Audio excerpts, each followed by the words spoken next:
Welcome to mid day debate. నేను శాలిని. ఏపీలో నకిలీ మద్యం ఏరులై పారుతుంది. పార్టీలు మారినా మద్యం సరఫరాలో తీరు మారడం లేదు. నకిలీ మద్యంతో ప్రజల ప్రాణాలతో చెలగాటమాడుతున్నారు. తాజాగా ఫేక్ లిక్కర్ దందా వ్యవహారంలో పలువురు ప్రజా ప్రతినిధుల హస్తం ఉన్నట్లు తేలింది. ఈ కేసులో విస్తుపోయే విషయాలు వెలుగులోకి వస్తున్నాయి.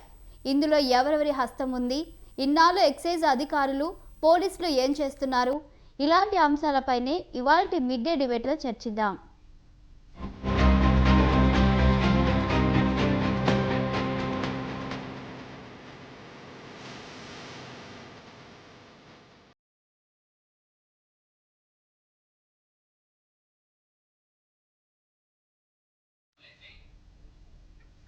ఇక ఇవాల్టి మిడ్ డే డిబేట్లో ముందుగా పాల్గొంటున్నారు మన్నెం కోటేశ్వరరావు గారు, అనలిస్ట్. వారితో మాట్లాడి తెలుసుకుందాము.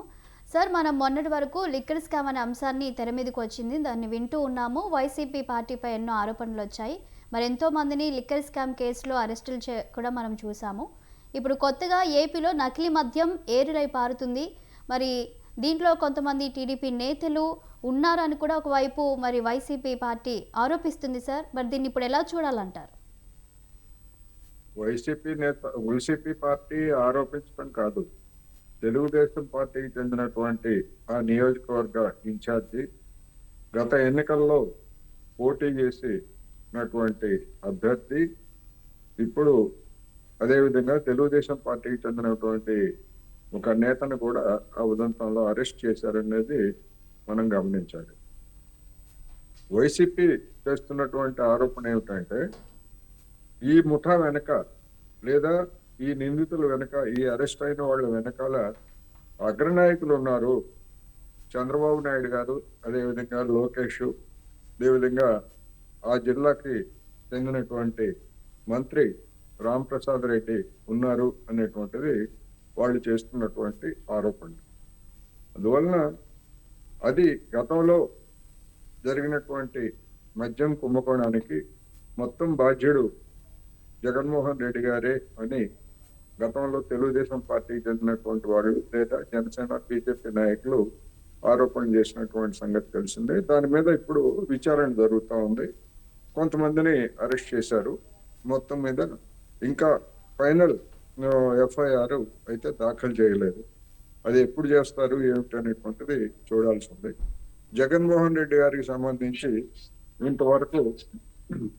ఇంతవరకు ఎలాంటి నోటీసులు ఇవ్వలేదు. అదేవిధంగా ఆయనని ఇవాళ అరెస్ట్ చేస్తారు, రేపు అరెస్ట్ చేస్తారు, ఆధారాలు దొరికాయి అని చెప్తున్నటువంటి వార్తా కథనాలన్నీ కూడా ఇంతవరకు అయితే వాస్తవ రూపం దాల్చలేదు. అందువలన ఆ కేసు ఒకటైతే ఇప్పుడు తెలుగుదేశం పార్టీని ఇబ్బందుల్లో పడేసినటువంటిది ఈ అన్నమయ్య జిల్లాలో దొరికినటువంటి మద్యం, అదేవిధంగా విజయవాడ, అమరావతికి పక్కనే ఉన్నటువంటి ఇబ్రహీంపట్నంలో కూడా దొరికినటువంటి ఉదంతం అనేది మనకి అర్థమవుతాం. దీన్ని ఏ విధంగా తెలుగుదేశం పార్టీ సమర్థించుకుంటుందంటే, వెంటనే అరెస్టులు చేయడం, వారిని పార్టీ నుంచి సస్పెండ్ చేస్తున్నట్లు ప్రకటించడం తెలిసిందే. అందులో దక్షిణాఫ్రికా నుంచి వచ్చినటువంటి ఒక ముద్దాయి ఈ ఉదంతంతో తనకేమీ సంబంధం లేదని చెప్పేసి దులుపుకోవడానికి ప్రయత్నించినప్పటికీ అతన్ని కూడా గన్నవరం ఎయిర్పోర్ట్ లో అరెస్ట్ చేశారనేది మనకు తెలిసినటువంటి అంశం.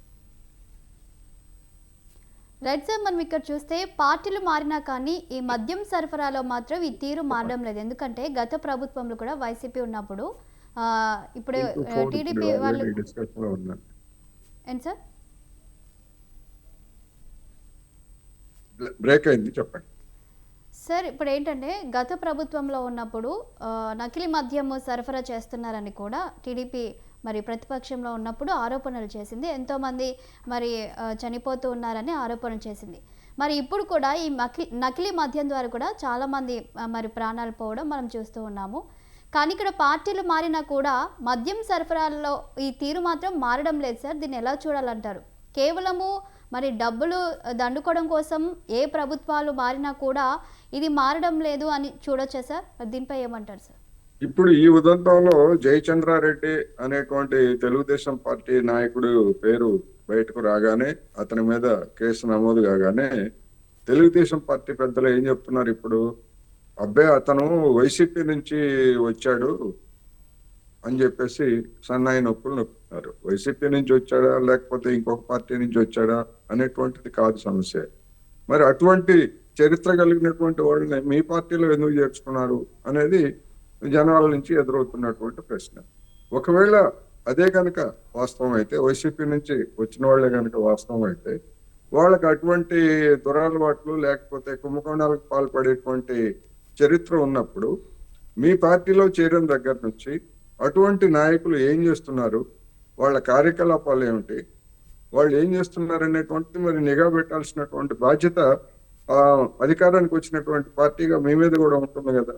మరి అటువంటి బాధ్యత కనుక ఉండేట్లయితే అంత బహిరంగంగా సాగుతున్నటువంటి నకిలీ మద్యం, దొంగ మద్యం తయారీ ఇవన్నీ కూడా చేస్తూ ఉంటే ఎందుకని ఒక్క తెలుగుదేశం పార్టీ నాయకుడు కూడా దాన్ని అధికార యంత్రాంగానికి ఫిర్యాదు చేసి ఇదిగో ఈ అక్రమం జరుగుతుంది అని చెప్పేసి ఎందుకని ముందుగా చేయలేదు? యాదృచ్ఛికంగా దొరికినటువంటి ఆ కేసులో అరెస్ట్ అయినటువంటి వాళ్ళు తప్ప అధికార పార్టీ వైపు నుంచి మాలో ఇట్లాంటిది అక్రమాలకు పాల్పడేటువంటి వాళ్ళు ఉన్నారు అనేటువంటిది వాళ్ళ వైపు నుంచి రాలేదు. అందుకని గతంలో చౌకరకం మద్యం లేదా నకిలీ మద్యం సరఫరా చేసి ప్రాణాలు తీశారు వైసీపీ ప్రభుత్వము అని చెప్పేసి చెప్పుకున్నటువంటి వాళ్ళు మరి ఇప్పుడు ఇది నకిలీ మద్యం, రెండవది ఇది రాష్ట్ర ప్రభుత్వానికి వచ్చేటువంటి ఆదాయాన్ని ఎగవేసేటువంటి ప్రక్రియ కూడా ఇది. దీనిలో ఆరోగ్యాన్ని హరించేటువంటి అంశాలతో పాటు ప్రభుత్వ ఆదాయాన్ని కొల్లగొట్టేటువంటి భారీ ఎత్తున జరిగినటువంటి స్కామ్ అనేటువంటిది కూడా మనకి అర్థమవుతాం. అందుకని దీని వెనకాల వైసీపీ ఆరోపిస్తున్నదని కాదు, దీని వెనకాల ఉన్నటువంటి కింగ్ పిన్స్ ఎవరు, వాళ్ళకి అటువంటి ధైర్యం ఎట్లా వచ్చింది? ఎందుకంటే చంద్రబాబు నాయుడు గారు, పవన్ కళ్యాణ్ గారు నిత్యం హూంకరిస్తూ ఉంటారు, అక్రమార్కుల్ని, అవినీతిని మేము సహించేది లేదు, వాళ్ళ మీద కఠినమైనటువంటి చర్యలు తీసుకుంటామని చెప్తుంటారు కదా. మరి ఆ హెచ్చరికలన్నీ ఒట్టి మాటలేనా అనేటువంటిది ఇప్పుడు జనానికి వస్తున్నటువంటి సందేహం. నిజానికి అంత కఠినంగా వాళ్ళ పాలన నుండి అధికార యంత్రాంగం మీద ఆ విధమైనటువంటి పట్టుంటే ఈ దురాగతం లేకపోతే ఈ దారుణం, ఈ కల్తీ మద్యం వ్యవహారం ఎట్లా సాగింది అనే దానికి ఎవరు సమాధానం చెప్పాలి? ప్రభుత్వమే సమాధానం చెప్పాలి. దానికి నాయకులుగా ఉన్నటువంటి వాళ్ళే సమాధానం చెప్పాలి. రైట్. మనము ఇక్కడ చూస్తే కూటమి ప్రభుత్వం ఏమంటుందంటే, కూటమి ప్రభుత్వం అధికారంలోకి వచ్చిన తర్వాత ఈ ఎక్సైజ్ శాఖ కానివ్వండి, లేదంటే ఎన్ఫోర్స్మెంట్ అధికారులను కట్టుదిట్టం చేశాము, అలాగే రాష్ట్ర సరిహద్దు చెక్ పోస్టుల పనితీరు కూడా మెరుగుపడిందని చెప్పుకుంటుంది. కానీ ఇవాళ ఏపీలోనే ఈ నకిలీ మద్యం కాదు, ఇతర రాష్ట్రాలకు కూడా ఇది సరఫరా అవ్వడము, ఆ తర్వాత ప్రాణాలతో చెలగటం ఆడుతున్నారు అధికారులను కూడా మనం ఆరోపణలు చూస్తూ ఉన్నాం సార్. మరి ఏ విధంగా చెప్పగలుగుతుంది కూటమి ప్రభుత్వం? ఇప్పుడు ఇతర రాష్ట్రాల నుంచి వచ్చేటువంటి అక్రమంగా వచ్చేటువంటి మద్యాన్ని అడ్డుకోవాల్సినటువంటి బాధ్యత అధికార యంత్రాంగం మీద ఉన్నది. ఎందుకు అంటే అది పన్ను చెల్లించినటువంటి అక్రమ మద్యం, దాన్ని ఆంధ్రప్రదేశ్ లో విక్రయిస్తే ప్రభుత్వానికి వచ్చేటువంటి రావాల్సినటువంటి ఆదాయం తగ్గిపోతుంది. అందువల్ల ఆదాయాన్ని అరికట్టేందుకు లేదా అక్రమ మద్యాలను అరికట్టేందుకు ఆ విధంగా ఇతర రాష్ట్రాల నుంచి అది అక్రమ మద్యం కావచ్చు, కల్తీ మద్యం కావచ్చు, ఏదైనా కావచ్చు, చౌకరకం మద్యం కావచ్చు, ఏదైనా కావచ్చు, అది కూడా ప్రజల ప్రాణాలకి, ముఖ్యంగా తాగుబోతుల ప్రాణాలని హరించేటువంటిది దానిలో లక్షణాలు ఉండొచ్చు. అందుకని ఆ విధంగా చర్యలు తీసుకోవడాన్ని మనం సమర్థించాల్సిందే, గట్టిగా చర్యలు తీసుకోమని చెప్పాలి. కానీ మొత్తం రాష్ట్రంలోనే మన సరిహద్దుల్లోనే ఈ విధమైనటువంటి దుండగం సాగుతా ఉందనేటువంటిది కదా బయటపడినటువంటి అంశం. మరి దీని మీద నిఘా ఏమైంది అనేటువంటిది ఒకటి. రెండోది, బెల్ట్ షాపులు లేదా దొంగసారా తయారీ అనేటువంటిది కూడా ప్రభుత్వానికి తెలియనటువంటి అంశం ఏది కాదు. ఈ ఏడాది మే మాసంలో ఏలూరు జిల్లాలో అక్కడ ఉన్నటువంటి ప్రొహిబిషన్ అధికారి, జిల్లా అధికారి ప్రెస్ కాన్ఫరెన్స్ పెట్టి ఎంతమంది మీద కేసులు పెట్టాము, ఎన్ని కేసులు పెట్టాము, ఈ వెయిట్ షాపులు అదే విధంగా అక్రమంగా మద్యం తయారు చేసేటువంటి వాళ్ళ గురించి అని చెప్పేసి బహిరంగంగా వివరాలు చెప్పాడు. అవన్నీ పత్రికల్లో వచ్చినాయి. మరి అన్ని అక్రమాలు మంత్రుల కళ్ళ ముందే, అధికార పార్టీ యంత్రాంగం 3 పార్టీల కూటమి కళ్ళ ముందే జరుగుతూ ఉంటే అసలు ఏమీ జరగట్లేదు, మేము అన్ని చర్యలు తీసుకున్నాము అని చెబితే ఎట్లా నమ్మాలి అనేది ప్రశ్న. రైట్. అలాగే సార్, మరి మనం ఇక్కడ చూసినట్లయితే నకిలీ మద్యం అనేది ఎప్పుడు తయారైంది, ఇది తయారు చేసేటప్పుడు దీనికి అనుమతులు ఎవరిచ్చారు, అలాగే ఇది షాప్ వరకు రావాలంటే కూడా కొంచెం ప్రాసెస్ ఉంటుంది, మరి అక్కడ కూడా అధికారులు అనుమతులు ఏ విధంగా ఇచ్చారు, ఇది ఈ 1 ఇయర్ నుంచి స్టార్ట్ అయిందా లేకపోతే గత ప్రభుత్వం ఉన్నప్పుడే స్టార్ట్ అయిందా, అసలు నకిలీ మద్యం అనేది ఎప్పటి నుంచి తయారైంది, ఇవన్నీ బయటకు వస్తేనే కదా ఇది ఏ పార్టీలో జరుగుతున్నది అని తెలుస్తుంది. కానీ ఇప్పుడైతే కూటమి ప్రభుత్వంపై దీనిపై మరి ఏమి చెప్పడం లేదు. దీన్ని ఎలా చూడాలంటారు సార్? ఇప్పుడు నకిలీ మద్యం తయారీకి ఎవరు అనుమతి ఇవ్వరు. మద్యం తయారీకి అనుమతులు ఇస్తారు డిస్టిలరీస్ కి. అందులో ఏం తయారు చేస్తున్నారు ఏమిటి అనేటువంటిది ప్రభుత్వానికి తెలియజేయాల్సి ఉంటుంది. నకిలీ మద్యం అంటే పన్ను ఎగవేసేటువంటిది లేదా నాణ్యత లోపంతో ఉన్నటువంటిది, ప్రజల ప్రాణాలను హరించేది. దానికి ఎవరు మద్దతు ఇవ్వరు. మద్యం తయారు చేయడానికి అనుమతులు ఇస్తారు, అది ఆ మేరకు సాగుతుంది. ఇక్కడ సమస్య ఏంటంటే వీళ్ళు ఎప్పటి నుంచి తయారు చేస్తున్నారు అని అంటే ఈ మధ్యనే అని చెప్పేసి చెప్తారు. ఈ మధ్యనే అంటే ఏమిటంటే ఇంతకు ముందు నుంచి సాగుతా ఉందని చెప్తే మరి ఏడాది నుంచి ఏం చేస్తున్నారు అనేటువంటి ప్రశ్న వస్తుంది. అందుకని దాన్ని తప్పించుకోవడానికి ఈ మధ్యనే తయారు చేస్తున్నారు అని చెప్పేసి చెప్తున్నారు. ఈ మధ్యనే తయారు చేస్తున్నారు అంటే అంటే ఏడాది కాలంలో వాళ్ళు ఆ మద్యం తయారు చేసేటువంటి వాళ్ళు మొత్తం ప్రభుత్వం యొక్క యంత్రాంగము, రాజకీయ నాయకులు, అధికారంలో ఉన్నటువంటి పార్టీల తీరుతెన్నులు చూసి ఓహో మనం ఇక్కడ పుష్కలంగా నకిలీ మద్యం తయారు చేసి అమ్ముకోవడానికి మంచి అనువైనటువంటి వాతావరణం ఉంది అనేటువంటి ధైర్యం వచ్చిన తర్వాతనే ఒకవేళ ఆ విధంగా మరి మొదలు పెట్టారని అట్లాగైనా చెప్పుకోవాల్సి వస్తుంది. అటువంటి ప్రోత్సాహం అటువంటి అక్రమదారులకి ఎట్లా వచ్చింది, ఇది కూడా సమస్య. అందుకని ఎప్పటి నుంచో సాగుతా ఉందంటే ఏం చేస్తున్నారనేటువంటి ప్రశ్న వస్తుంది. మరి ఇటీవలనే ప్రారంభమైందంటే అంటే మీలో ఉన్నటువంటి లోపాన్ని లేదా కొంతమంది అధికారంలో ఉన్నటువంటి వాళ్ళని, ఉన్నతాధికారులను కూడగట్టుకున్న తర్వాతనే ఈ దందాకు పాల్పడుతున్నారని చెప్పాల్సి వస్తుంది. అందుకని ప్రభుత్వం ఏ విధంగా దీన్ని సమర్థించుకుంటుంది, అసలు దీనికి అదేమిటి అనేటువంటిది ఏదో కొంతమంది మీద కేసులు పెట్టేసి దులిపేసుకుంటారా, లేకపోతే అసలైనటువంటి వాళ్ళు ఇంకా ఎవరన్నా దీని వెనకాల ఉన్నటువంటి బడాబాబుల హస్తం ఏమిటనేటువంటి తేలుస్తారా అన్నది జనానికి తెలియాల్సినటువంటి అంశం. Right sir. ఇక అలాగే మరి వైసీపీ అధికార ప్రతినిధి లక్ష్మణ్ గారు కూడా జాయిన్ అయ్యారు. నమస్తే అండి లక్ష్మణ్ గారు. నమస్తే అమ్మా. నమస్తే సార్. ఇవాళ నకిలీ మద్యము కేసు ఎలా చూస్తుంది వైసీపీ పార్టీ? మరి గతంలో లిక్కర్ స్కామ్ ఆరోపణలు ఎదుర్కొంది వైసీపీ పార్టీ, మరి నకిలీ మద్యం గురించి ఏం చెప్తుంది? మా అందరికీ నమస్కారం. ఇప్పుడు ఏదైతే మరి అన్నమయ్య జిల్లా ములకల చెరువులో దొరికినటువంటి ఆ కల్తీ ఫ్యాక్టరీ, ఏదైతే మద్యం తయారు చేసినటువంటి కల్తీ ఫ్యాక్టరీ ఏదైతే ఉందో దానికి అసలు సూత్రధారుడు ఎవరు అనే విధానంలో మనం విచారణ జరుపుతాం. ఎందుకంటే జయచంద్రారెడ్డి అనే వ్యక్తి అక్కడ తంపలపల్లి టీడీపీ నియోజకవర్గానికి ఆయన ఇన్ఛార్జి. అలాగే కట్టా సురేంద్ర నాయుడు, అక్కడ ఉన్నటువంటి వాళ్ళ పిఏలు, వాళ్ళ బామర్దులు అందరూ కలిపి ఈ యొక్క ఏదైతే మరి ఇలా కల్తీ మద్యం తయారు చేయడానికి కావాల్సినటువంటి ముడి సరుకులు కానీ, అలాగే ఆ ఫ్యాక్టరీకి కావాల్సినటువంటి ఏవైతే ఉన్నాయో అవన్నీ కూడా తీసుకురావడానికి దక్షిణాఫ్రికా నుంచి తీసుకొచ్చారని ఆరోపణలు అయితే ఉన్నాయి. ఇవి ఎంతవరకు అన్నది దీని మూలాలు ఎక్కడి వరకు ఉన్నాయో చూడాలి ఆంధ్రప్రదేశ్ రాష్ట్రంలో. ఎందుకంటే ప్రతి 175 నియోజకవర్గాల్లో కూడా ప్రతి ఒక్క వాళ్ళ కనుసన్నల్లో ఎవరైతే టీడీపీ ఇన్ఛార్జీలు కానీ, ఎమ్మెల్యేలు కానీ, మినిస్టర్లు కానీ ఎవరైతే ఉన్నారో వాళ్ళందరూ కూడా దీంట్లో భాగస్వామ్యంగా ఉన్నట్టుగా, వాళ్ళందరూ కూడా కమిషన్లు తీసుకున్నట్టుగా ప్రతి ఒక్క బెల్ట్ షాపుకి ఏదైతే దాదాపుగా 75,000 ఉన్నటువంటి రాష్ట్ర వ్యాప్తంగా ఉన్నటువంటి బెల్ట్ షాపుల్లో కూడా కల్తీ మద్యం అనేది అమ్ముతూ ఉన్నారు విచ్చలవిడిగా. ఎందుకంటే గతంలో జగన్మోహన్ రెడ్డి గారు ఈ లిక్కర్ పాలసీ అనేది గవర్నమెంటే అమ్మడం ద్వారా గవర్నమెంట్ ఒక 5-6 సిబ్బంది పెట్టి టైం టు టైం ఉదయం 11 గంటలకు తీస్తే రాత్రి 9 గంటలకల్లా యొక్క షాప్ అనేది క్లోజ్ అయ్యేది. ఎక్కడ మద్యం దొరికేది కాదు. ఎటువంటి రకమైన బెల్ట్ షాపులు అక్కడ ఉండేవి కాదు గతంలో. ఇలా విచ్చలవిడిగా బెల్ట్ షాపులు ఇచ్చారు, విచ్చలవిడిగా పర్మిట్ రూములు ఇచ్చారు. ఒక్కొక్క బాటిల్కేమో 10 రూపాయల కమిషన్.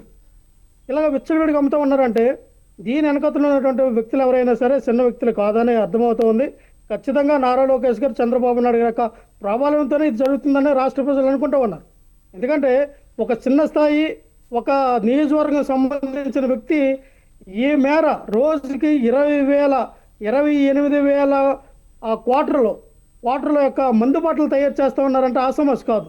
అంటే ఇది దాదాపుగా 48 కోట్ల మందు ఏవైతే కేసులు అయితే ఏవైతే ఉన్నాయో దాంట్లో దాదాపు మనకు తెలిసింది 5,280 కోట్ల రూపాయలు గవర్నమెంట్కి రావాల్సినటువంటి అమౌంట్ ఈ సంవత్సరం 6 నెలల్లో ఏమైందంటే ఈ యొక్క గండి కొట్టడం జరిగింది. అంటే ప్రభుత్వానికి రావాల్సిన అమౌంట్ ఏమో ఈ అక్రమార్జన, ఎవరైతే ఈ టీడీపీ కూటమి నాయకులు ఉన్నారో వీళ్ళందరూ కూడా అక్రమార్జనగా అవినీతిగా సంపాదించడం, ప్రజల యొక్క ప్రాణాలతో సెలగాటం, ఎవరైతే మందు ప్రియులు ఉన్నారో వాళ్ళ ప్రాణాలతో సెలగాటం ఆడడానికి ఈ యొక్క నిర్ణయాలు తీసుకుంటూ ఉన్నాం, మనం చూస్తూ ఉన్నాం.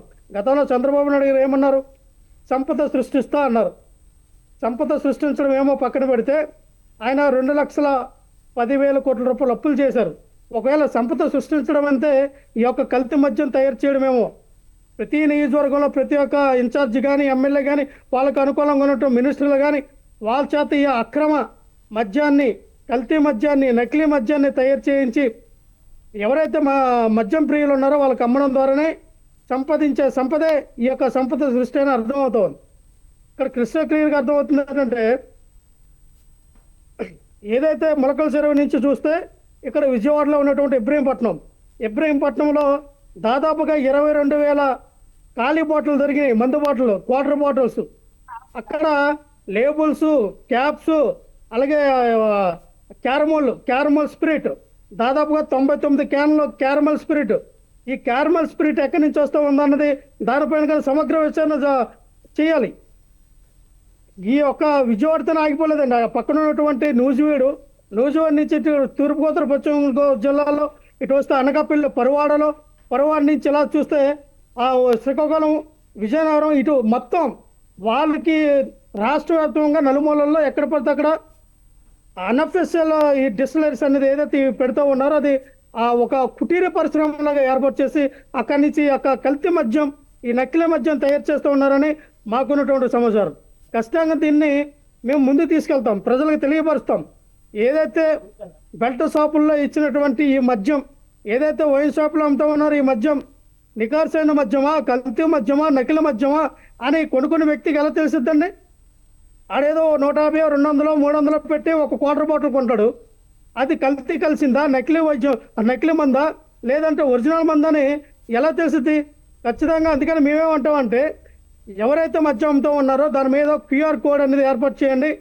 ఆ కొన్న ఒక బాటిల్కైనా బిల్లు ఇవ్వండి. దానికి క్యూఆర్ కోడ్ స్కాన్ చేస్తే అది ఒరిజినలా, డూప్లికేటా, అది ఎక్కడ తయారైంది అనేది విత్ ప్రూఫ్తో కానీ ఏమైనా ఆధారం వచ్చినట్టుగా ఒక రసీదు కానీ కస్టమర్కి ఇస్తే ఖచ్చితంగా మద్యం ప్రియుల ప్రాణాలను రక్షించడానికి దోహదపడుతుంది. లేదంటే మద్యం తాగడమే తప్పు, మద్యం తాగితే ఎప్పటికైనా చనిపోతారు. 10-15 సంవత్సరాలకి చనిపోయిన వ్యక్తులు ఈ కల్తీ మద్యం తాగడం వల్ల 1-2 సంవత్సరాలకు చనిపోతారు. లివర్, కిడ్నీ, నరాలు మొత్తం అన్ని ఫెయిల్యూర్ అయిపోతాయి, చనిపోతారు. అందుకని వాళ్ళకి ఖచ్చితంగా మనం మద్యాన్ని అరికట్టలేము, మద్యాన్ని నియంత్రించాలని అనుకున్నప్పుడు ఈ యొక్క నిర్ణయం తీసుకోవాలి. తను కొన్న మందు ఒరిజినల్ మందు కరెక్ట్గానే ఉందని చెప్పి ఏదైతే ఆ క్యూఆర్ కోడ్ పెట్టి దాన్ని స్కాన్ చేయగానే తన డీటెయిల్స్ వచ్చేటట్టుగా ఇక్కడి నుంచి చర్యలు తీసుకుంటే మంచి ఉద్దేశం అని నేనైతే భావిస్తున్నాను.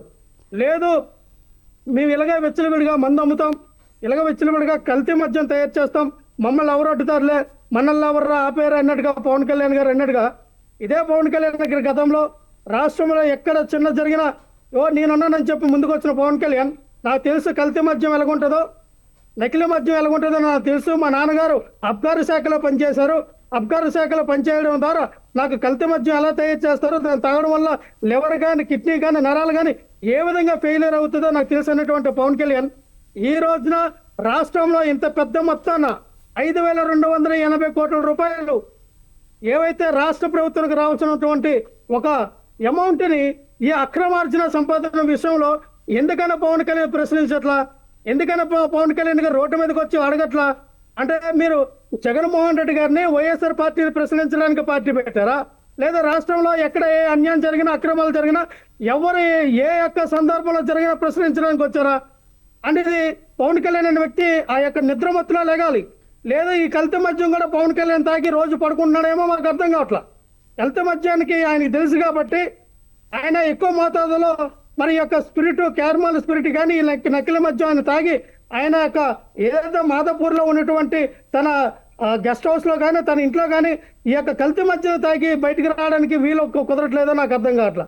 కానీ జగన్మోహన్ రెడ్డి గారు రోడ్డు మీదకి వచ్చి మెడికల్ కాలేజ్ ప్రైవేటీకరణ అయిపోయి దాని గురించి మాట్లాడడానికి వస్తే మాత్రం దాన్ని డైవర్ట్ చేయడానికి మాత్రం ఒక రోజు ముందుగానే వచ్చేసి ఆయనతో పాటుగా వేరొక ఒప్పట్లో సభ పెట్టినటువంటి పవన్ కళ్యాణ్ ఈ రోజున ఎందుకని ఈ మద్యం గురించి ప్రశ్నించట్లా?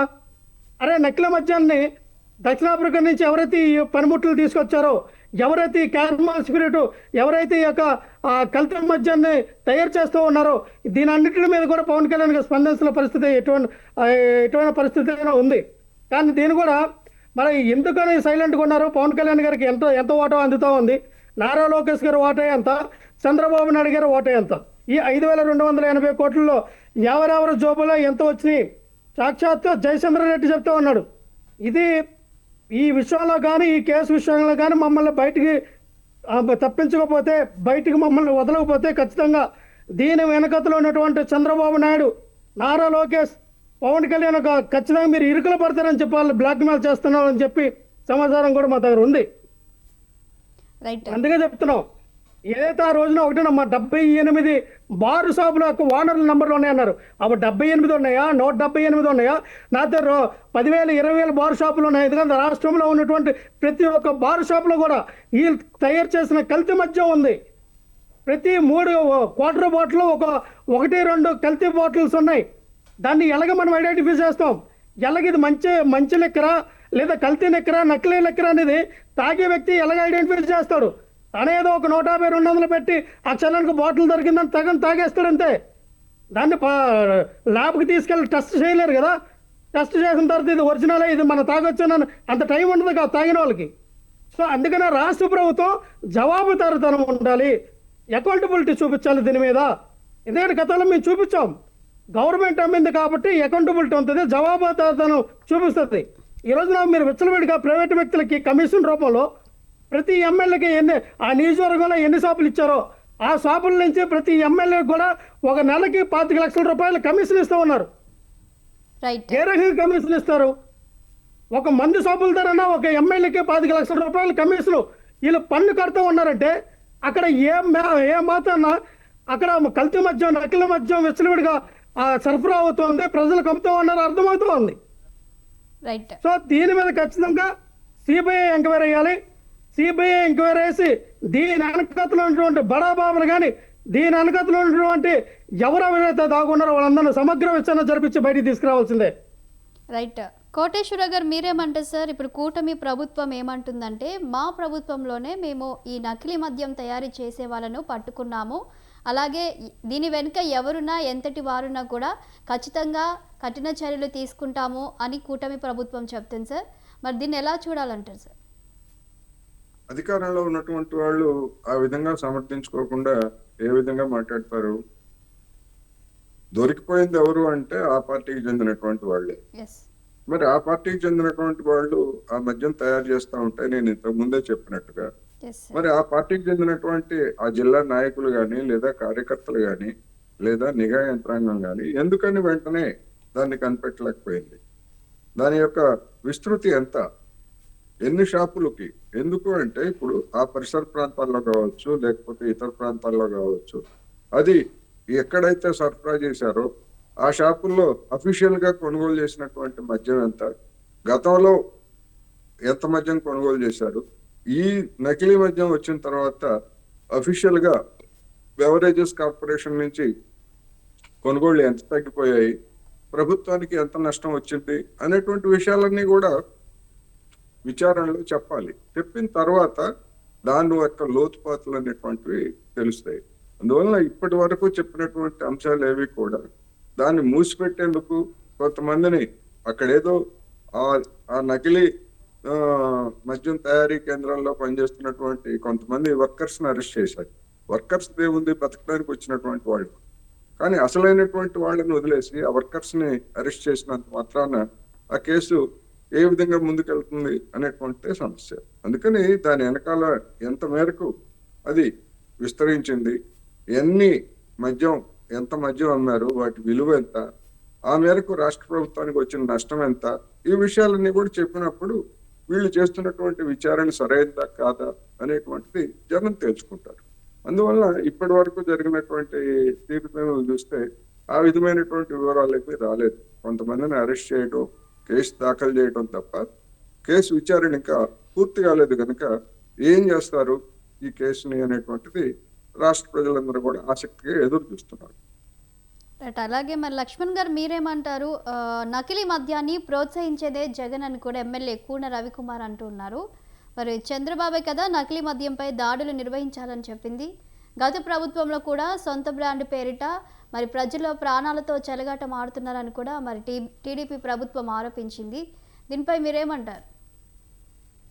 కొల్లి రవీంద్ర అనే ఇప్పుడున్నటువంటి మినిస్టర్ ఎవరైతే ఉన్నారో ఆయన గతంలో 35,000 కోట్ల రూపాయల మద్యం లిక్కర్ కేసులో ఆయన A2గా ఉన్నాడు. A1 చంద్రబాబు నాయుడు అయితే, A2 కొల్లి రవీంద్ర, A3 ఏమో ఆ రోజున ఉన్నటువంటి అధికారి ఎవరైతే దాంట్లో ఉన్నారో వాళ్ళ యొక్క అబకార శాఖకి సంబంధించిన వ్యక్తి కానీ, ఎక్సైజ్ శాఖకి సంబంధించిన వ్యక్తి కానీ, మధుసూదన్ రావు ఏదో పేరు ఉంది. వీళ్ళు A1, A2, A3గా ఉన్నారు. ఆయన ఈ రోజున వచ్చిన నీతులు ఎలా చెప్తాడు? 2014, 2019 మధ్య జరిగినటువంటి లిక్కర్ కుంభకోణంలో A1, A2గా ఉన్నటువంటి వ్యక్తులు వాళ్ళు. జగన్మోహన్ రెడ్డి గారు తీసుకొచ్చినటువంటి పాలసీలో మేము ఎక్కడైనా చూపించమని చెప్పండి. ఎక్కడైనా రాష్ట్రంలో ఒక్క బెల్ట్ షాప్ అయినా ఉందా? ఒక పర్మిట్ రూమ్కైనా మేము ఇచ్చామా? లేదు. గతంలో వీళ్ళు ఉన్నప్పుడు సుమారు 15,000, 20,000 బార్ షాపులు ఉంటే మా హయాంలో తగ్గించాం. 2,500 వైన్ షాపులు ఉంటే దాన్ని 1800 వైన్ షాపులకు మేము కుదించాం. అంతేగాని ఎక్కడ కూడా అక్రమమైనటువంటి వైన్ షాపులు కానీ, ఈ యొక్క బెల్ట్ షాపులు కానీ ఎక్కడికి మేము పర్మిషన్ ఇవ్వాలా. ఇంకో విషయం అంటారు, జే బ్రాండ్లు అని ప్రసారం చేశారు కదా. జే బ్రాండ్ ఎక్కడైనా జగన్మోహన్ రెడ్డి గారు అధికారంలోకి వచ్చి 2019 నుంచి 2024 మధ్య కానీ ఒక్క బ్రాండ్కి కూడా ఆయన పర్మిషన్ ఇవ్వాలా. 254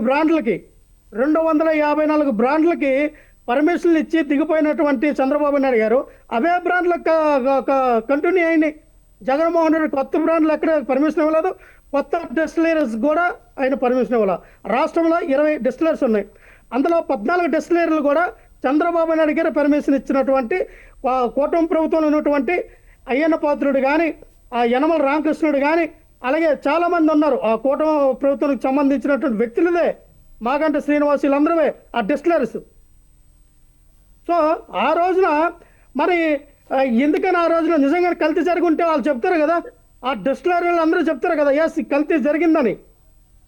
ఏదో వేగ్గా మాట్లాడేద్దాం, జగన్మోహన్ రెడ్డి గారి మీద బురద జల్లేద్దాం, వైఎస్ఆర్ పార్టీ మీద వచ్చినట్టుగా ప్రచారం చేద్దాం, ఏదో అయిపోద్దాం అనుకుంటే మీరు ఆ రకంగా సక్సెస్ అయ్యారేమో. ఇప్పుడు ప్రజలు ఎక్కడ కూడా నమ్మే పరిస్థితుల్లో లేరు. ఎందుకంటే కల్తీ మద్యం జగన్మోహన్ రెడ్డి గారు చేశారన్నారు, ఈ రోజున మీరు దొరికిపోయారు. లిక్కర్ కేసులో జగన్మోహన్ రెడ్డి గారు హస్తం ఉందన్నారు, ఈ రోజున లిక్కర్ కేసులో మీరున్నారు. జగన్మోహన్ రెడ్డి గారి మీద ఏలెత్తి చూపించిన ప్రతి దాని మీద కూడా దాని అనుగతుల హస్తంలో మీరున్నారు. ఒకటి కాదమ్మా, ఎందుకంటే కల్తీ మద్యం ఎక్కడ కూడా జగన్మోహన్ రెడ్డి గారి హయాంలో పిన్ టు పిన్ అక్కడ ఏదైతే ఇచ్చినటువంటి బాటిల్ పైన క్యూఆర్ యొక్క హోలోగ్రామ్ స్కాన్ చేయడం, అది ఎక్కడ తయారైంది, ఏ రాష్ట్రం నుంచి వచ్చింది, మన రాష్ట్రం నుంచి వచ్చిందా లేదా పక్క రాష్ట్రం నుంచి వచ్చిందా అనేది క్రిస్టల్ క్లియర్గా ఆ యొక్క డేటా అనేది ఆ కంప్యూటర్లో ఫీడ్ అయ్యేది. సో ఇప్పుడు అది లేదు కదా. వెచ్చలవాడికి ఎవడైనా అమ్మచ్చు. నువ్వు ఏపీ బెవరేజ్ ధర ఎంత స్టాక్ కొన్నావు, కల్తీగా తయారు చేసినట్టు వ్యక్తుల ధర ఎంత కొన్నావు లిస్ట్ పెట్టమనండి. ఒక షాప్ని పెట్టరు ఎవరు కూడా, ఎందుకంటే దానికి లెక్కలు ఉండవు. అలా ఏమనంటే గవర్నమెంట్ ఏమంటుంది, ప్రైవేట్ వాళ్ళకి ఇస్తాం, ప్రైవేట్ వాళ్ళు వాళ్ళకి నచ్చినట్టుగా అమ్ముకుంటారు, దానికి మనకు సంబంధం ఏంటనే సమాధానం దాటు వేస్తారు. అదే గవర్నమెంట్ అయితే అలాగ ఉంటుంది కదా, అకౌంటబిలిటీ ఉంటుంది. మేము ప్రతి సంవత్సరం కూడా మీ హయాంలో ఒక్కొక్క సంవత్సరానికి 2,84,00,000 కేసులు బీర్లు కానీ, 2,94,00,000 క్వార్టర్ బాటిల్ కానీ కేసులు కానీ ఇవి మా హయాంలో మేము అమ్మినప్పుడు ఈ రాష్ట్ర ప్రభుత్వానికి 25,000 కోట్ల రూపాయల ఆదాయం తీసుకొచ్చాం. ఇదే చంద్రబాబు నాయుడు 2014 నుంచి 19లో ఎంత ఆదాయం తీసుకొచ్చారండి? 15,000 కోట్ల రూపాయలు. అంటే వాళ్ళకన్నా మేము 10,000 కోట్ల రూపాయలు ఎక్కువ ఆదాయం తీసుకొచ్చాం కదా. ఏమి లేకుండా ఇదిగో జగన్మోహన్ రెడ్డి గారు కల్తీకి సమర్థించారు, జగన్మోహన్ రెడ్డి గారు తయారు చేశారని మీరు ఎంతకాలం ఓదరగొడతారో, ఎంతకాలం అబద్ధం ఆడతారు. ఈరోజు మీ దొరికింది ఎవరు? నిన్న ఇక్కడ ఒక జనసేన పార్టీ నాయకుడు మధుసూదన అనే వ్యక్తి, నందన్ అనే వ్యక్తి అనకాపల్లిలో 99 రూపాయలకు దొరికినటువంటి ఓల్డ్ మంక్ కానీ, ఆ క్లాసిక్ బ్లూ కానీ, లేదా సుమో కానీ, లేదా కేరళ మాల్ట్ కానీ, ఈ బాటిల్స్ అన్ని కొనడం, వాటికి ఒక బాటిల్ ఏమో 5 ఖాళీ బాటిల్లో పెట్టడం, పైన నీ వాటర్ పోసి కొత్తగా సీలేసి అమ్మేయడం. ఇదో కొత్త రకమైనటువంటి వ్యాపారం. వాళ్ళిద్దరిని పట్టుకుని జైల్లో వేసారా లేదా? దానికి సహకరించిన టీడీపీ నాయకుడిని జైల్లో పెట్టారా లేదా? అంటే మీ హయాంలో టీడీపీ నాయకుడు అని లేడు, బీజేపీ నాయకుడు అని లేడు, జనసేన పార్టీ నాయకుడు అని లేడు.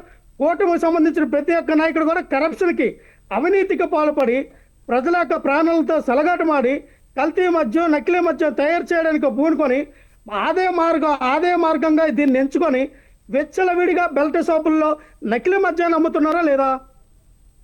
అడగండి ఎవరినైనా సరే. గతంలో జగన్మోహన్ రెడ్డి గారి హయాంలో దొరికిన మద్యానికి ఉన్నటువంటి ఆ క్వాలిటీ కానీ, ఈ రోజున క్వాలిటీ మద్యం ఇస్తాం అని చెప్పినటువంటి పవన్ కళ్యాణ్ కానీ, చంద్రబాబు నాయుడు గారు కానీ, ఎక్కడ క్వాలిటీ మద్యం? ఎవరైనా సరే మన దౌర్భాగ్యం ఏంటంటే, ఏ రాష్ట్రమైనా ఏమంటుంది, క్వాలిటీ విద్య ఇస్తాం, క్వాలిటీ వైద్యం ఇస్తాం అంటుంది. కానీ ఇక్కడేమో క్వాలిటీ ఎడ్యుకేషన్ లేదు, క్వాలిటీ హెల్త్ లేదు, కానీ క్వాలిటీ వైన్ అన్నారు. తీరా చూస్తే సీప్ లెక్కరు. ఈ సీప్ లెక్కర్లు కూడా కల్తీ, నకిలీ. అది తాగితే 2 రోజులకు 3 రోజులకు చనిపోతారో తెలియదు. మరి ఎప్పుడైతే నకిలీ మద్యం బయటపడిన తర్వాత మనం చూసాం, సుమారు 15 మంది చనిపోయారు. బారు షాపుల్లో, వైన్ షాపుల్లో తాగుతుండగా అక్కడే చనిపోయిన వ్యక్తులు మనం చూసాం. మందు తాగితేనే చనిపోతూ ఉన్నారు. కానీ అటువంటి మద్యం, నకిలీ మద్యాన్ని ఎందుకు ప్రభుత్వం అదుపు చేయలేకపోతుంది? ఎందుకు ఎంకరేజ్ చేస్తూ ఉంది? ఎంత కమిషన్స్ తీసుకొని ఈ యొక్క దందా నడుపుతూ ఉంది రాష్ట్ర ప్రభుత్వం అనేది ఖచ్చితంగా ప్రజలకు సమాధానం చెప్పాలి. రైట్. కోటేశ్వరరావు మీరేమంటారు? మరి వైసీపీ పార్టీలో కూడా ఎన్నో ఆరోపణలు వచ్చాయి. నకిలీ మద్యంతో ఎంతోమంది ప్రాణాలతో చెలగాటం ఆడుతున్నారనే ఆరోపణలు కూడా వైసీపీ పార్టీ ఎదుర్కొంది. మరి ఇప్పుడు కూడా అదే మనం చూస్తూ ఉన్నాము. ఇక్కడ ప్రభుత్వాలు మారినా కానీ వ్యవస్థలు మారడం లేదు సార్. దీన్ని ఎలా చూడాలంటారు? దీనిపై మీరేమంటారు? ఇప్పుడు మన లక్ష్మణరావు గారు చంద్రబాబు నాయుడు అదేవిధంగా మంత్రి అధికారి మీద కేసు దాఖలు చేశారు అని చెప్తున్నారు. మరి 5 ఏళ్ళు అధికారంలో ఉన్నటువంటి జగన్మోహన్ రెడ్డి గారు ఆ కేసుని ఏం చేశారు? ఆ కేసుని ఏమన్నా విచారణ జరిపి అందులో నిందితుల్ని నిజమా కాదా అని దాన్ని ఏమన్నా ముందుకు తీసుకెళ్లారా? ఎందుకని ఏ విధమైనటువంటి చర్యలు తీసుకోలేదు అంటే, ఆ కేసులో ఉన్నటువంటి వాళ్ళతో జగన్మోహన్ రెడ్డి గారు కుమ్మక్క అయి ఉండాలి, లేకపోతే రాజీపడి వదిలేసి ఉండాలి. ఎందుకని వాళ్ళ మీద చర్యలు తీసుకోలేదు అనే దానికి ఎక్కడ వైసీపీ నేతల నుంచి సమాధానం. రెండోది, వైసీపీ నేతలు చెప్పింది ఏంటి? మేము ఇప్పుడు 15,000 నుంచి 25,000 రూపాయలకి ఆదాయం పెంచామన్నారు. ఆ మాట ఎలా చెప్పుకుంటారు?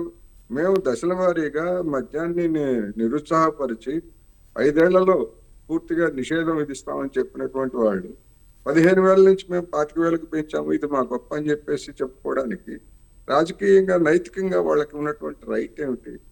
అందుకని ఎవరైనా కావచ్చు, చంద్రబాబు నాయుడు అయినా లేకపోతే జగన్మోహన్ రెడ్డి గారైనా, మద్యం మీద వచ్చేటువంటి ఆదాయం మీద ఆధారపడి ప్రభుత్వాలని అదొక ప్రధానమైనటువంటి వనరుగా చూస్తున్నారు తప్ప ప్రజల ఆరోగ్యాన్ని, గతంలో చంద్రబాబు నాయుడు గారు లేదా తర్వాత వచ్చినటువంటి జగన్మోహన్ రెడ్డి గారు, ఇప్పుడు వచ్చినటువంటి చంద్రబాబు నాయుడు గారి హయాంలో కూడా చీప్ లిక్కర్ అనేటువంటిది అందరికీ తెలుసు. ఒక క్వార్టర్ బాటిల్ 90 ml మేము 99 రూపాయలకే ఇస్తాము లేదా 100 రూపాయలకే ఇస్తాము అని చెప్తున్నటువంటి వాళ్ళు, మరి అదే ఎంఎల్ 400, 500 ఉండేటువంటి లిక్కర్కును దానికి నాణ్యత రెండు ఒకటే ఎట్లా ఉంటాయి? అందుకని చీప్ లిక్కర్ గతంలోనూ ఏర్లై పారింది, ఇప్పుడు ఏర్లై పారుతా ఉంది. గతంలో ప్రజల ఆరోగ్యాలు దెబ్బతిన్నాయి, ఇప్పుడు కూడా దెబ్బతింటున్నాయి. కాకపోతే పాలకులు మారారు తప్ప ఆ మద్యం కానీ లేకపోతే ఆ నాణ్యత కానీ ఆ చీప్ లిక్కర్ కానీ రకరకాల పేర్లతో అదే పారుతూ ఉంది. అందుకని ఎవరైనా కానీ జనాన్ని ఒక తాగుడు అనేటువంటి ఒక దుర్వ్యసనాన్ని ఆ బలహీనతను సొమ్ము చేసుకోవడానికి ప్రయత్నించినటువంటి గనులే తప్ప ఇప్పుడు ఒకళ్ళొకళ్ళు విమర్శించుకుంటున్నారు. ఏం రైట్ ఉంది వైసీపీ పార్టీకి విమర్శించడానికి, లేదా తెలుగుదేశం పార్టీకి విమర్శించడానికి ఏం రైట్ ఉంది? ఊరూరా బెల్ట్ షాపులు ఎక్కడ పెట్టినా మంచినీళ్ళు దొరకవేమో కానీ కొన్ని ప్రాంతాల్లో బెల్ట్ షాపుల్లో మద్యం మాత్రం ఎక్కడ పడితే అక్కడ దొరుకుతాం. ఎందుకని అమ్మిస్తున్నారు అంటే, ఎందుకు అమ్మిస్తున్నారంటే డబ్బులు కావాలి. గతంలో జరిగింది అదే. గతంలో కూడా ప్రభుత్వ దుకాణాలు పెట్టి అమ్మినా కానీ అనేక మందికి అది లభ్యం. అంటే దుకాణాల సమయం ముగిసిపోయినా, లేకపోతే ఆ దుకాణాలు లేనటువంటి ప్రాంతాల్లో కూడా ఎక్కడ పడితే అక్కడ మద్యం అనేటువంటిది దొరికింది. ఎట్లా సాధ్యమైంది? అందుకని ఇప్పుడైనా గతంలో అయినా కానీ జరుగుతున్న కథ అంతా ఒకటే. గతంలో ఒక దుకాణాలు ప్రభుత్వం నిర్వహించి అది వేరే రకమైనటువంటి దందాలకి పాల్పడి డిస్టిలరీస్ దగ్గర లేకపోతే డిస్ట్రిబ్యూటర్ల దగ్గర నుంచి భారీ మొత్తంలో సొమ్ములు వసూలు చేసుకున్నారు. కొన్ని వేల కోట్ల రూపాయల దందా అనేటువంటిది వాళ్ళ మీద వచ్చినటువంటి ఆరోపణ. ఇప్పటికి వచ్చేసరికి దుకాణాలని వేలం వేసి దాన్ని విస్తృతపరిచి మరొక పద్ధతుల్లో కుంభకోణానికి పాల్పడ్డారనేటువంటి వీళ్ళ మీద వచ్చినటువంటి ఆరోపణ. ఎవరి మీద వచ్చినా కానీ ఆరోపణ ఒకటి, వాస్తవం. వాళ్ళ మీద వీళ్ళ మీద వచ్చినటువంటి ఆరోపణే. Yes sir. అందువలన ఈ మద్యం అనేటువంటిది ఆంధ్రప్రదేశ్ లో ఉన్నటువంటి బలహీన వర్గాలు, వీళ్ళందరూ ఎక్కువ చీప్ లిక్కర్ తాగేటువంటి వాళ్ళందరూ బలహీన వర్గాలు, బడాబాబులు లేకపోతే డబ్బున్నటువంటి వాళ్ళంతా ఖరీదైనటువంటి స్కాచ్లు లేకపోతే ఇంకోటి అవన్నీ తాగుతారు.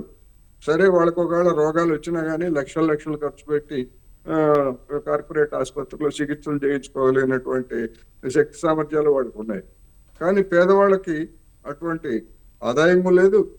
జబ్బు చేస్తే ప్రాణాలు పోవడం తప్ప, కుటుంబాలని గాలికి వదిలేసి నడి రోడ్డు మీద వదిలేసి ప్రాణాలు పోగొట్టుకోవడం తప్ప మరొక పరిస్థితి లేదు. అందుకని ఏ ప్రభుత్వాన్ని చూసినా ఏమున్నది గర్వకారణం అనేటువంటిది ఇప్పుడు సమస్య. రైట్. లక్ష్మణ్ గారు, మీరేమంటారు? మరి 2014 నుంచి 19 వరకు టీడీపీ హయాంలో కూడా మరి ఇలాంటి ఆరోపణలు వచ్చినాయి. మరి దాన్ని 2019 అధికారంలోకి వచ్చిన తర్వాత విచారణ జరిపారా? దానికి సంబంధించిన వివరాలు ఏంటి అని అడుగుతున్నారు ఇవాళ అనలిస్ట్. మరి గతంలో కూడా జగన్మోహన్ రెడ్డి చెప్పారు కదా మద్యం నిషేధం అని. మరి మద్యం నిషేధం చేశారా? దీనిపై ఏమంటారు? ఇంతకు క్వశ్చన్ ఏమన్నారమ్మా? ఫస్ట్ నుంచి ఒకసారి చెప్పరా? 2014 నుంచి 19 వరకు టీడీపీ ఉన్నప్పుడు మరి అక్కడ కూడా మళ్ళీ ఇలాంటి ఆరోపణలు వచ్చాయని చెప్తూ ఉన్నారు. మరి దాని తర్వాత జగన్మోహన్ రెడ్డి అధికారంలోకి వచ్చిన తర్వాత దీనిపైన విచారణ జరపడం కానీ ఏమైనా చేశారని అడుగుతున్నారు సార్. మరి 2014-19లో జరిగినటువంటి లిక్కర్ కేసు పైన ఆల్రెడీ సిబిఐ ఎంక్వైరీ జరుగుతూ ఉంది. అది ఎక్కడ కూడా వదిలేదు. అది కంటిన్యూషన్ అవుతూ ఉంది. దాని మీద బెయిల్ మీద బయట ఉన్నారు చంద్రబాబు నాయుడు గారు. కొల్లి రవీంద్ర అనే వ్యక్తి బెయిల్ తీసుకొని ఉన్నారు. ఆల్రెడీ కేసు నడుస్తూ ఉంది. ఆ కేసు అక్కడ వదిలేదు. అలాగే మీరు ఇంకో విషయం అన్నారు, ఏమన్నారమ్మా? జగన్మోహన్ రెడ్డి గారు మద్య నియంత్రణ చేస్తానన్నారు, మద్య నిషేధం చేస్తానన్నారు, చేయలేదు. ఎస్, జగన్మోహన్ రెడ్డి గారు ఆ రోజుల్లో ఇచ్చిన హామీ ఏంటంటే మేము మద్యం నిషేధం చేస్తామన్నారు, చేయలేదు. కానీ మద్యం తగ్గించడానికి, నియంత్రణ చేయించడానికి మాత్రం ఖచ్చితంగా చర్యలు తీసుకున్నారు. అందుకే టైమింగ్స్ మార్చు. ఉదయం 11 గంటలకి రాత్రి 9 గంటలకి క్లోజ్ అయిపోయేది. అప్పుడు కూడా కరోనా టైంలో ఏదైతే మద్యం ఉన్నట్టు ఒక క్వార్టర్ బాటిల్ ఇచ్చి 250 రూపాయలు, 200 నుంచి 250, 300 ఇలా ఉండేది. అంటే సాధారణమైనటువంటి బడుగు బలహీన వర్గాలకి ఈ మద్యం అందకూడదు, మద్యం తాగితే వారానికి ఒకసారి లేదా నెలకి 2 సార్లు తాగేటట్టుగా ఉండాలని చాలామంది మారారు. ఆ రోజుల్లో రోజువారీ కూలికి వెళ్ళి 500, 1000 రూపాయలు సంపాదించినటువంటి కూలి వ్యక్తులు కానీ, లేదా సిమెంట్ పనులకు వెళ్ళేటువంటి సిమెంట్ మేస్త్రులు కానీ, వీళ్ళందరూ కూడా డైలీ 2-3 క్వార్టర్లు తాగేవాళ్ళు. ఏంటంటే ఒక క్వార్టరు లేదు, డైలీ ఒక క్వార్టర్ తాగాలనుకున్న వాళ్ళు ఏంటంటే వారానికి ఒక క్వార్టర్, ఇలా 2 రోజులు ఒక క్వార్టర్ తాగేవారు. అంటే ఆ రకంగా ప్రజల్లో చైతన్యం వచ్చింది. మనం డైలీ తాగితే మనకు వచ్చిన సంపాదన ఆవిరైపోద్ది, మన ఇంట్లో పిల్లలు భార్యని ఏ విధంగా మనం పోషించాలో ఆ ఆలోచన విధానం అనేది ఆ రోజులో జగన్మోహన్ రెడ్డి గారు సాధారణమైన ప్రజలకి తీసుకురావడం జరిగింది. అలాగే చైతన్యం అయ్యారు. ఎవరు కూడా విచ్చలవిడిగా ఎక్కడ మంది తాగలేదు, విచ్చలవిడితనంత డబ్బులు ఖర్చు పెట్టలేదు. వాళ్ళకు ఉన్నటువంటి అలవాటుని తగ్గించుకుంటూ వచ్చారు. కానీ ఏమన్నారు? ఈ రోజున ఇదే కూటమి ప్రభుత్వం మేము 99 రూపాయలకే నాణ్యమైన మద్యం ఇస్తాం, మీరు విచ్చలవిడికి తాగండి అని అన్నారు. విచ్చలవిడికి తాగండి అని అన్నారు, కానీ ఈ రోజున ప్రతి ఒక్కరు కూడా 99 రూపాయలకి 100 రూపాయలకి ఒక క్వార్టర్ అంటే ఏముందిలే, రోజుకు ఒక డైలీ ఒక క్వార్టర్ తాగినోడు ఇప్పుడు 3 పూటలు 3 క్వార్టర్లు తాగుతూ ఉన్నాడు. ఆ 10-15 సంవత్సరాలు బతకవలసిన వాడు 2 సంవత్సరాలకు చనిపోతూ ఉన్నాడు. సో దీని అంతటి కారణం ఎవరు? కూటమి ప్రభుత్వం కాదా? ఈ 99 మద్యం ఏమైనా క్వాలిటీ మద్యం అంటే అది కూడా లేదు. ఇక మనం చూసాం కదా, నకిలీ మద్యం, వాళ్ళ కల్తీ మద్యం ఏ రకంగా తయారు చేస్తూ ఉన్నారు. క్యారమల్ స్పిరిట్ పెట్టి దాంట్లో వాటర్ కలిపి ఏదో కలర్లు కలిపి మిక్స్ చేసి దాని మీద ఒక సీల్డ్ ఒక మూత పెట్టి ఏ రకంగా సరఫరా చేస్తూ ఉన్నారో మనం చూస్తాం. ఇటువంటి నకిలీ మద్యం వల్ల, కల్తీ మద్యం వల్ల ప్రాణాలు హరించిపోతూ ఉన్నాయి ప్రజలకి, మద్యం ప్రియులకి. దీనిపైన దృష్టి సారించమని చెప్తూ ఉన్నాం ప్రభుత్వాన్ని. ఎందుకంటే ఇంతకలా కోటేశ్వరరావు గారు అన్నట్టుగా ప్రతి ప్రభుత్వం కూడా మద్యాన్ని ఒక ఆదాయ ప్రథమ వనరుగా తీసుకుంటుందంటే ఇది ఇప్పుడు కాదు కదా, ఎన్నో సంవత్సరాల నుంచి మద్యం అనేది ఒక ప్రభుత్వానికి ఆదాయ వనరుగా వస్తూ ఉంది. మన రాష్ట్రంలో ఆదాయ వనరుగా వచ్చేది మద్యం ఒకటైతే, మనకున్నటువంటి ఖనిజ సంపద ఏది ఇసుక, మైనింగు, ఇది మట్టి, ఇలాంటివన్నిట్లు కూడా రాష్ట్రానికి రావాల్సినటువంటి ఖనిజ సంపద కూడా కొల్లగొడుతూ ఉన్నారు కదా. ఇసుక ఫ్రీ అన్నారు, ఈ రోజున ఫ్రీగా ఇసుక వస్తుందంటే అది లేదు.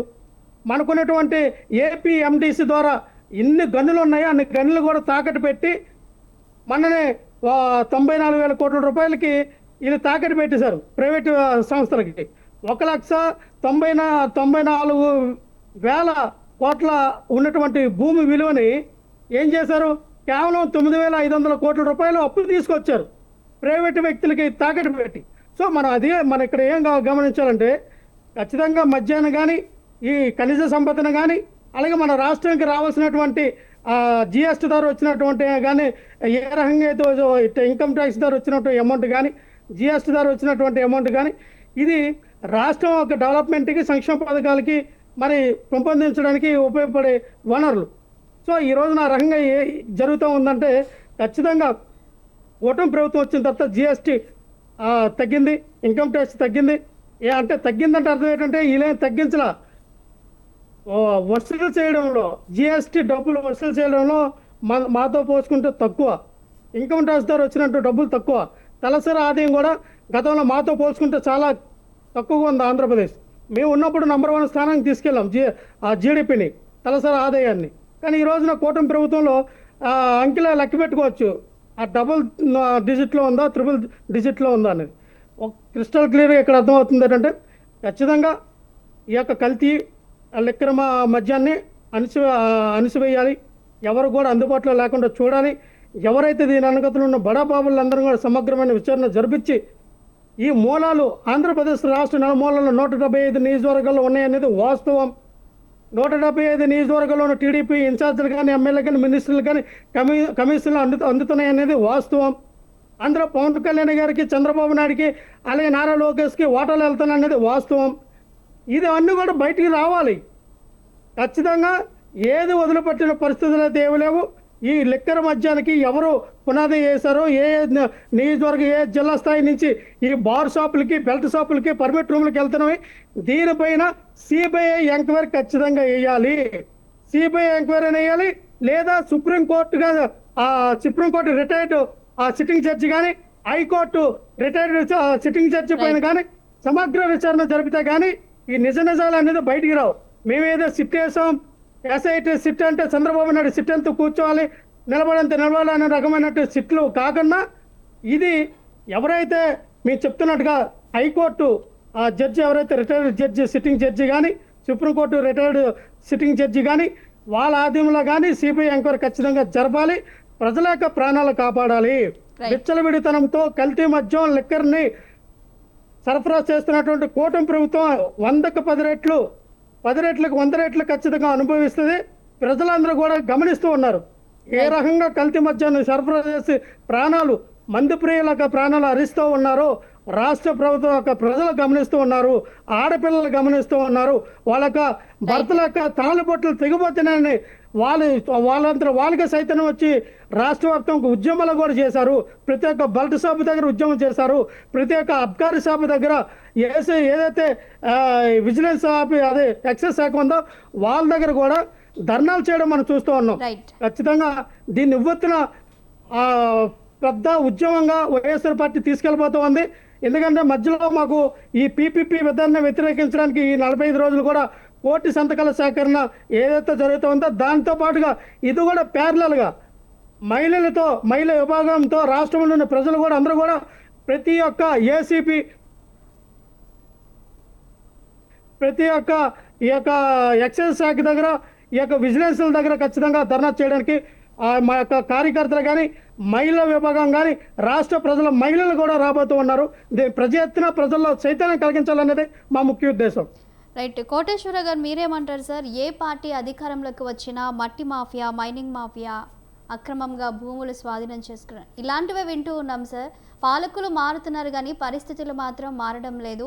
ఒక పార్టీ వస్తే ఇంకో పార్టీపై ఆరోపణలు చేసుకోవడం, మరో పార్టీ వస్తే ఇంకో పార్టీపై ఆరోపణలు చేసుకోవడం, ఇవే చూస్తున్నాం మొత్తంగా ఆంధ్రప్రదేశ్లో. ఎలా, దీనిపై ఏమంటారు సార్? ఇప్పుడు నిన్న సోషల్ మీడియాలో ఒక పోస్ట్ వచ్చింది. నర్సరావుపేటలో వైసీపీ తరఫున గెలిచినటువంటి 5 ఏళ్ల పాటు ఎమ్మెల్యేగా ఉన్నటువంటి గోపిరెడ్డి అనే ఆయన 2,000 కోట్ల రూపాయలు సంపాదించాడు అని చెప్పేసి వైసీపీకి చెందినటువంటి ఒక ప్రముఖ నాయకుడే సోషల్ మీడియాలో ఒక పోస్ట్ పెట్టింది. అది వైరల్ అవుతుంది. అందుకని వైసీపీ నాయకులు అంతా ఏదో శుద్ధపూసలని, లేకపోతే వాళ్ళు ఏదో అంత నీతి నిజాయితీతో ఉన్నారని చెప్పుకోవడానికి ఎక్కడా లేదు. అలాగని చెప్పేసి తెలుగుదేశం పార్టీలు వాళ్ళకి కూడా అంత శుద్ధపూసలు ఏం కాదు. ఎవరికి దోచింది వాళ్ళు ప్రజల సొమ్ముని కొల్లగొడుతూనే ఉంటారు. ఇప్పుడు లక్ష్మణరావు గారు చెప్పారు, జీడిపిలో మా హయాంలో ఆంధ్రప్రదేశ్ అగ్రస్థానాల్లో ఉంది. అది పచ్చి అబద్ధం. ఎప్పుడు కూడా ఏనాడు కూడా జీడిపిలో ఆంధ్రప్రదేశ్ అగ్రస్థానంలో లేదు. 8, 9, 10 స్థానాల్లో తప్ప అగ్రస్థానంలో లేదు. ఎందుకు ఇలాంటి అవాస్తవాలు చెప్తారు? అధికార పార్టీ మీద మీరు 100 ఆరోపణలు చేయండి, ఎవరికి ఇబ్బంది లేదు. అది మీరు తెలుసుకుంటారు. కానీ జీడిపి అంకెలు అనేటువంటివి వాటిని కూడా మార్చి చెప్తే మీరు ఒకవేళ నిజం చెప్పినా కానీ నమ్మనటువంటి పరిస్థితి వస్తుంది. రెండోది, సిబిఐ ఎంక్వైరీ జరుగుతుందని చెప్పేసి చంద్రబాబు నాయుడు మీద చెప్తున్నారు. దానికి ఎక్కడ ఆధారం ఎక్కడ చూపించమనండి. లక్ష్మణరావు గారిని ఆ కేసు నెంబర్ చెప్పమనండి. కనీసం ఏ కేసు నెంబరు, ఎప్పుడు దాఖలైంది, ఎప్పుడు సిబిఐ టేకప్ చేసింది, ఎన్నిసార్లు చంద్రబాబు నాయుడు గారికి ఏమన్నా ఎప్పుడైనా నోటీసులు ఇచ్చిందా? ఎందుకు ఇలాంటివన్నీ కూడా కబుర్లు? ఎందుకని ఇలాంటి గాలి కబుర్లు చెప్పాల్సినటువంటి అవసరమే ఉంది.